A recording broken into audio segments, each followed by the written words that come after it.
그렇다면은 한덕수 권한대행이 만약에 출마를 한다라고 했을 때 어떻게 될까요? 윤석열 정부의 총리 출신, 윤석열 정부의 비상계엄에 일정 부분 관여했고 비상계엄을 제대로 막지 못한 정치적 책임으로부터도 자유로울 수 없는 한덕수 권한대행이 과연 비상계엄 심판이라고 하는 프레임을 깰 수 있을 것인가? 여기서 상당한 의문점이 남는 것이죠. 주진 공간에 오신 거를 환영합니다. 최근에 대한민국 정치권에서 가장 중요하고 핫한 이슈 중에 하나가 바로 한덕수 국무총리 권한대행의 출마 여부예요. 물론 한덕수 권한대행이 출마할지 출마하지 않을지는 뭐 제가 알 수가 없습니다. 예측하는 것도 무의미하고요. 그럼에도 불구하고 앞으로 대한민국 조기 대선판을 흔들 수 있는 가장 큰 변수이기 때문에 우리가 이야기를 하지 않을 수가 없고요. 특히 우리 보수 진영의 어떻게 보면 조기 대선에 대한 승리 가능성에 있어서 한덕수 변수가 어떤 의미가 있는지, 또 그것이 성공하려면 어떤 조건이 충족돼야 되는지를 한번 이야기해보는 것이 지금으로서는 되게 중요한 이야기인 것 같습니다. 왜 한덕수 대망론이 뜨는 것인지 그 원인과 배경을 살펴보면 뭐 사실은 명확하죠. 이재명을 꺾을 후보가 없다, 이재명에 대적할 후보가 없다라는 게 한덕수 대망론의 가장 강력한 배경 요소죠. 그렇다면 왜 한덕수냐? 처음에는 한덕수 하면은 의아할 수 있는데 생각하면 생각할수록 그 사람이 가진 강점들이 부각된다는 거죠. 예를 들어서 가장 대표적인 게 뭐냐? 바로 이 사람은 정치인이 아니라는 거. 우리나라 정치는 참 희한하게 정치인이 아닌 사람이 정치를 했으면 좋겠다라고 하는 심리가 있어요. 그건 뭐냐면은 기존 정치인들에 대한 상당한 피로도가 있는 거죠. 정치를 잘 모르더라도, 정치의 경험이 없더라도 뭔가 신선하고 새로운 그런 인물이 나타나서 우리 정치를 한번 싹 정리해줬으면 좋겠다, 바꿔줬으면 좋겠다, 그런 기대감이 있고, 보수 정치권에서 가장 더 그런 현상이 두드러집니다. 희한하죠. 과거에 보면은 우리 보수의 뿌리라고 할 수 있는 박정희 전 대통령, 사실은 뭐 5.16 혁명을 통해서 대통령이 된 케이스죠. 그 이후에 사실은 그러한 돌풍을 일으켜서 나타났던 또 하나의 의외의 인물이 바로 이명박 전 대통령이에요. 물론 이명박 전 대통령은 그 전에 서울시장이라고 하는 아주 중요한 자리를 했지만 이 사람이 이제 기본적으로 기업가 출신 정치인이었습니다. 그리고 최근에 정말 이 혜성처럼 돌풍처럼 나타나서 정치권을 뒤흔들었던 인물이 바로 얼마 전에 대통령 파면 선고를 당했던 윤석열 전 대통령입니다. 그 전에도 많았죠. 뭐 황교안 국무총리에 대한 기대도 있었고요. 지금도 걸핏하면 나오는 이름 중에 하나가 홍정욱 전 의원이에요. 물론 이분은 국회의원 한번 했지만 사실 정치권을 떠난 지가 상당히 오래됐죠. 그리고 지금 현재 국민의힘 경선에 나와 있는 한동훈 후보도 마찬가지로 비정치인 출신이기 때문에 갖는 그 매력, 이런 것들로 인해서 상당히 인기가 있는 건데, 지금 보시다시피 한덕수 권한대행 같은 경우는 정치인이 아니고, 또 우리나라 사람들은 의외로 되게 정통 관료 출신을 좋아합니다. 엘리트 코스를 짜짜짜 밟아와서 행정부에서 일을 하면서 대한민국을 위해 봉사한 그런 관료에 대한 또 선호가 다 있고, 한덕수 권한대행 같은 경우는 약간 좋게 말하면은 균형감이 있다고 하지만 나쁘게 표현하면 좀 회색지대, 무색무취에 있는 사람이죠. 그렇기 때문에 한덕수 권한대행 같은 경우는 중도 확장성이 있을 것이다, 그런 기대감이 있는 것 같습니다. 그런데 제가 오늘 재밌는 조사들을 두 개를 갖고 왔어요. 이 조사를 보면 과연 한덕수 대망론이라는 것이 앞으로도 지속 가능한 것인가, 이번 조기 대선에 나올 수 있을까, 이런 질문을 할 수밖에 없게 됩니다. 자, 그러면 저는 한덕수 권한대행이 만약에 나온다 하더라도 어떠한 전략을 취해야만 가능한가, 어떻게 해야만 조기 대선에서 이길 수 있는 그런 강력한 후보가 될 수 있는지, 그런 이야기들을 한번 나눠보면서 결과적으로 제가 말씀드리고 싶은 것은 한덕수 권한대행의 출마는 결코 그렇게 쉽지 않을 것이다. 그리고 출마를 하더라도 상당히 험난한 허들을 건너야 된다, 뛰어넘어야 된다, 이런 말씀을 좀 드리려고 해요.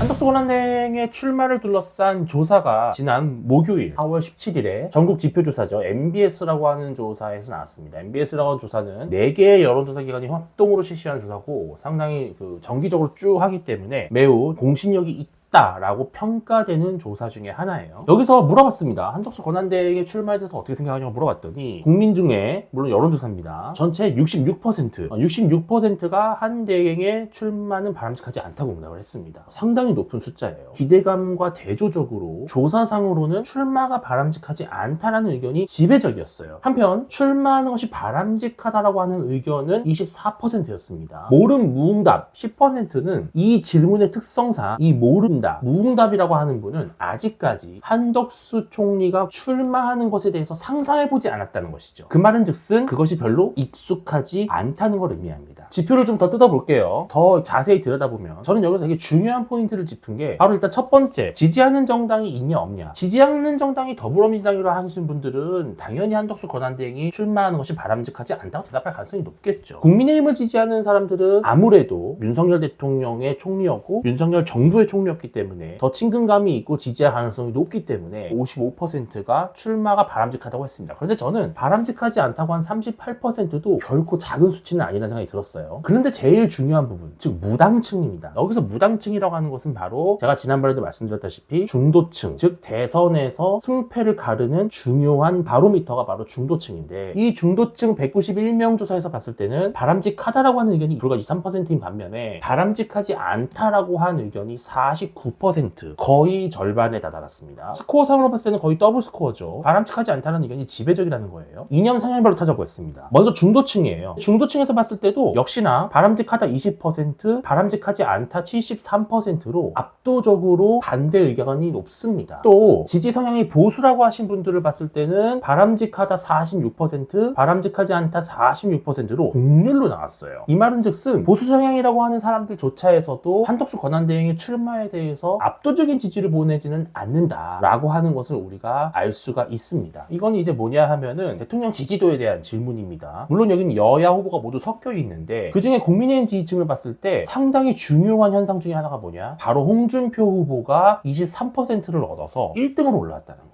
이거는 거의 처음으로 이루어진 역전조사입니다. 왜? 그 전까지 조사에서는 늘 공이 1등은 누구였느냐? 바로 김문수 전 장관, 김문수 후보였어요. 상당히 선두에 앞으로 치고 나가는 조사가 많았는데 MBS 조사에서는 홍준표 후보가 김문수 후보를 2%포인트라고 하는 거는 거의 오차범위 수준에 있겠지만 김문수 후보를 꺾고 보수 진영에서 1등 후보로 올라섰다. 이것이 상징하는 바가 좀 있습니다. 밑에도 보시면은 보수 성향이라고 답하신 분들 중에서도 홍준표 19%, 김문수 20% 해가지고 거의 별 차이가 없을 정도로 많이 따라잡았다는 거죠. 지금 국민의힘의 대선주자 여론조사에서는 홍준표 후보의 상승세가 뚜렷하다, 이렇게 말을 할 수가 있겠습니다. 자, 다음은 이제 오늘 제가 이제 지금 라이브 방송을 하고 있는 18일 금요일날 나온 한국 갤럽 조사예요. 갤럽이 또 실시하는 정기조사인데, 갤럽 조사는 조금 특수한 것이 본인이 직접 주관식으로 답을 하는 조사입니다. MBS는 정해놓고 그 중에 고르게 하는 그런 조사라면 갤럽은 스스로 내가 이 사람이 좋다라고 응답하는 조사이기 때문에 조금 더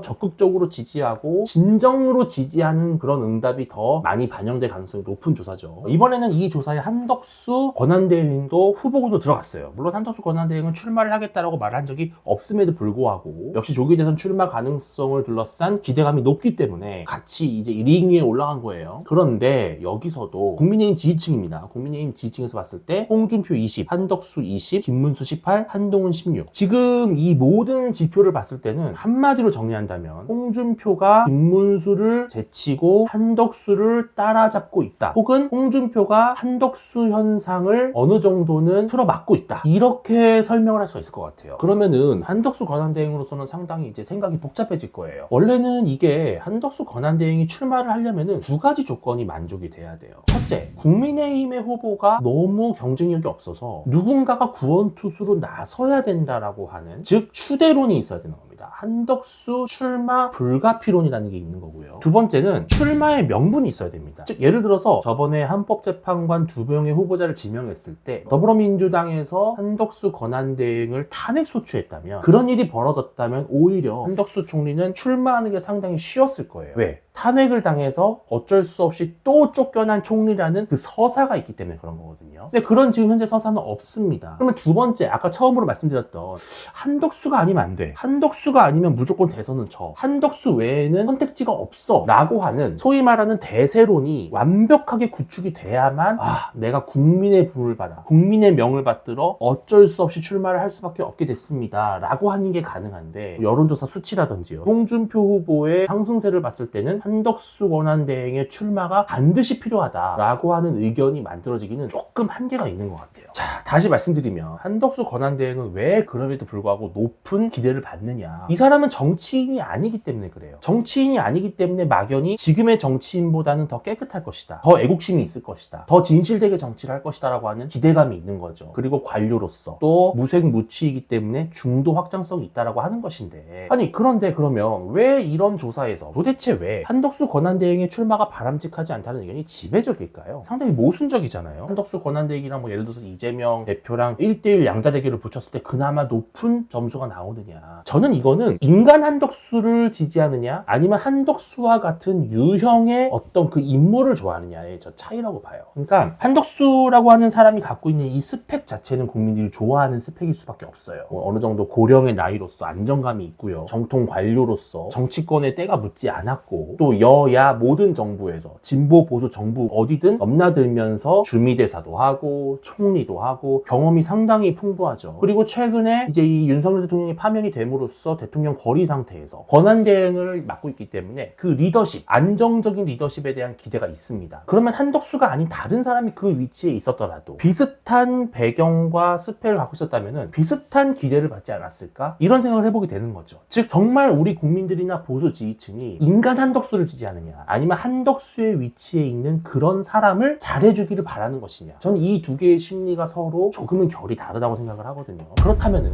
한덕수 권한대행이 만약에 출마를 한다라고 했을 때 어떻게 될까요? 출마 선언을 하는 즉시 한덕수 권한대행은 이제 비정치인이 아닌 거죠. 정치인이 되는 겁니다. 정치인이 되는 순간 한덕수 권한대행이 비정치인으로서 갖고 있던 매력과 상대적인 선호도가 반감되기 시작을 하겠죠. 특히 나와서 대선전을 치르면서 치열하게 네거티브 공방을 한다든지 TV 토론을 하면서 이재명 후보와 막 각축전을 벌인다든지요. 또 여러 가지 구설수가 있을 수도 있고요. 실수도 있겠죠. 당연히 모든 사람은 실수를 하니까요. 또 실언이 나올 수도 있습니다. 그 캠프 관계자를 통해서도 그렇게 정치권에 이제 휘말리게 되면서 이 정치인의 매력도가 좀 떨어질 수도 있다라는 거고요. 이번 선거는 기본적으로 윤석열 대통령이 사면을 받으면서 새롭게 대통령을 뽑는 선거입니다. 즉 이번 대통령 선거의 원인을 제공한 사람이 바로 윤석열 대통령이에요. 이거는 우리가 윤 대통령이 잘하고 못하고를 떠나서 부정할 수 없는 사실이에요. 이번 조기 대선은 결과적으로는 정권 심판론에 매우 강하게 작동할 수밖에 없습니다. 태생적으로 윤석열 정부 출범 직후에 제1호 총리로 임명이 돼서 지금까지 권한대행을 맡고 있는 한덕수 권한대행이 출마를 했을 때 과연 우리 국민들 특히 중도층이 윤석열 정부 때문에 선거에서 윤석열 정부의 총리를 뽑는다? 이게 과연 성립이 가능할 것이냐라고 하는 아주 근본적인 문제가 있는 것이죠. 지금 국민의힘이 조기 대선에서 승리하려면 윤석열 정부 심판, 비상계엄 심판이라고 하는 프레임을 벗어나야 돼요. 이걸 깨고 완전히 새로운 미래 비전을 내놓고 국민들이 그래 비상계엄을 한 윤석열 대통령을 배출한 정당이기는 하나 그럼에도 불구하고 국민의힘이 조금 더 잘할 것 같다라고 하는 새로운 기대감을 줘야 되는 거죠. 그런데 윤석열 정부의 총리 출신, 윤석열 정부의 비상계엄에 어느 정도는 일정 부분 관여했고 비상계엄을 제대로 막지 못한 정치적 책임으로부터도 자유로울 수 없는 한덕수 권한대행이 과연 출마한다면 비상계엄 심판이라고 하는 프레임을 깰 수 있을 것인가? 여기서 상당한 의문점이 남는 것이죠. 세 번째로는 권한대행을 하고 있잖아요. 저는 국민들이 한덕수 권한대행에 대해서 보낸 어떤 국정 지지율이나 또 이재명 대표의 양자 대결 선호도 이런 것들의 근저에는 사실은 권한대행으로서 지금 위기의 대한민국, 리더십이 공백되어 있는, 리더십이 부재하고 있는 혼란의 대한민국을 좀 제발 좀 잘 좀 이끌어줬으면 좋겠다라고 하는 기대감이 저는 국정 지지나 조기 대선 후보 지지율로 전 나타나는 거라고 봅니다. 즉 되게 모순적이게도 한덕수 권한대행이 그 자리에서 열심히 그 직무에 충실하는 모습에 대해서 선호도가 있는 것이지 그 자리를 내려와서 이 치열한 선거전에 들어오는 것을 기다리는 것인가? 저는 아까 말씀드린 그 MBS 66%가 한덕수 권한대행의 출마는 바람직하지 않다라고 했던 응답에는 바로 그러한 본질이 숨겨져 있다는 것이죠. 만약에 한덕수 권한대행이 나온다면 무엇을 해야 되느냐? 어떻게 해야지만 정말 조기 대선에서 강력한 경쟁력 있는 후보가 될 수 있느냐? 바로 윤석열 정부와의 선긋기입니다. 즉 윤 대통령의 총리로서 권한대행을 맡았으나 윤석열이라고 하는 자신의 가장 큰 멍해를 벗어던지고 윤석열 정부의 비상계엄을 철저하게 부정하고 시작을 해야 돼요. 지금 중도층은 비상계엄은 잘못됐다라는 의견이 너무나 지배적입니다. 이건 제가 여론조사를 보여드리지 않아도 됩니다. 그냥 쳐보시면 바로 나와요. 그렇기 때문에 비상계엄에 대해서 조금이라도 옹호하거나 그 책임을 반성하지 않는 듯한 모습으로 간다면 결코 중도층은 한덕수 권한대행을 인정할 수가 없는 거예요. 그렇기 때문에 한덕수 권한대행은 윤석열 대통령과의 완벽한 차별화를 해야지만 중도 확장성이 있는 이재명 대표를 꺾을 수 있는 보수 진영의 조기 대선 후보가 될 수 있는 겁니다. 그렇다면은 한덕수 권한대행은 메시지부터 바꿔야 되고 본인의 옆에 참모들이라든지 자신을 도와주는 세력도 완전히 윤 대통령과는 독립된 별개의 사람들로 채워야 됩니다. 그것이 과연 가능할 것이냐라는 거거든요. 저는 한덕수 권한대행이 그 부분에 있어서는 상당한 딜레마에 있을 거라고 봅니다. 왜냐하면 한 총리 주변에, 한 총리 윤석열이를 보좌하는 그 수많은 참모들은 결국 윤석열 정부 사람들이에요. 그리고 최근에 한덕수 권한대행을 국민의힘 후보 혹은 보수 전체 진영의 후보로 옹립하려고 했던 그런 움직임을 보였던 정치인들도 결과적으로는 전부 친윤, 즉